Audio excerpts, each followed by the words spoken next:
ตอนนี้ค่ะมาเบียกเนาะเพื่อนนั่นคนเก่งพี่น้องเอ้ยนี่มอนก็เอาพอบ้านมาปกสกองโหลกกองร้อนมา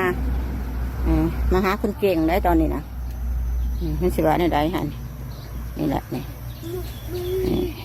พอบ้านกันจะตกกันจะต่างโคกในมอนเนี่ยว่าแบบบ่อยากมาว่าแต่กับมันเถียงมีความหมายมันเก่งแม่กับลูกเขานี่มันเก่งเลยเอาผู้ใหญ่มาการจะตั้งมาปก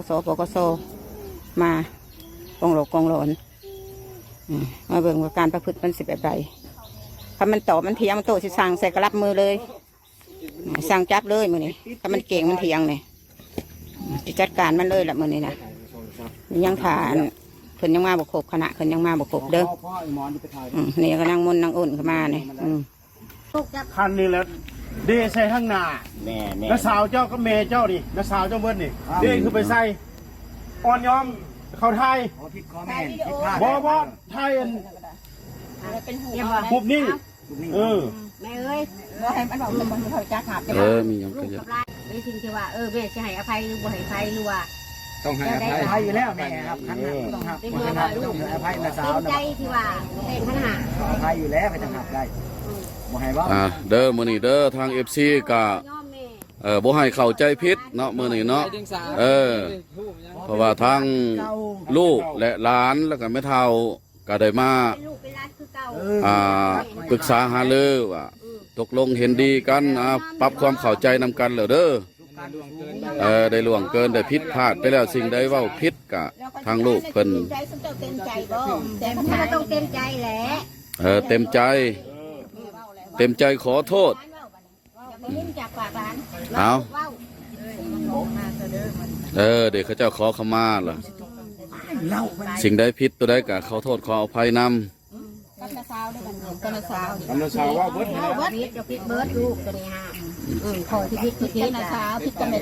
คือปัดประชาชนไทยนี่แหละทาง FC เฮาให้กำลังใจหมด2ฝ่ายเด้อทาง FC เฮาเด้อร้านดำสูงมาถึงก็เลยทั้งเมย์ทั้งช่วยมาดื้อคนเดียวกูสงสารสูน่ะ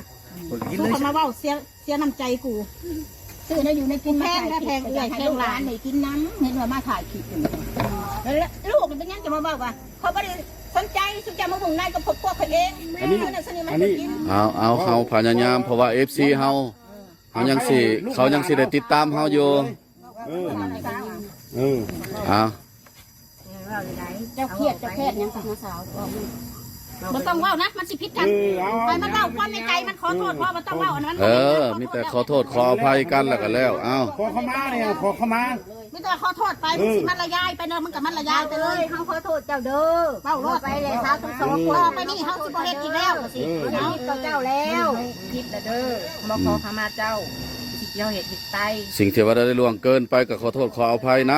ำบ่ให้มีอีกทั้งสาวอ้นสาวมนเธอหน้าสิบ่เฮ็ดอีกนับแต่มื้อนี้เป็นต้นไปว่าสิ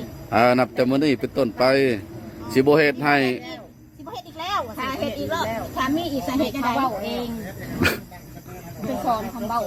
เอาเฮาบ่ฮับเอาคันเลยทั้ง3คนเลยครับเอาคันหันทั้ง2คนเอาคำที่เขาเห็ดผิดไปเด้ออย่าให้มีอีกต่อไปเนี่ยแม่สิซานย่าสิซานขาดเจ้าเห็ดผิดต่อไปอีกสหายย่าเห็ดได้ให้แม่เห็ดได้ให้กฎหมายคือเจ้าว่าอะไรตามนั้นเที่ยวนี่คือว่าเป็นครั้งแรกภาษาไทยแดงมันถึงสำนักอันนี้นี่ละ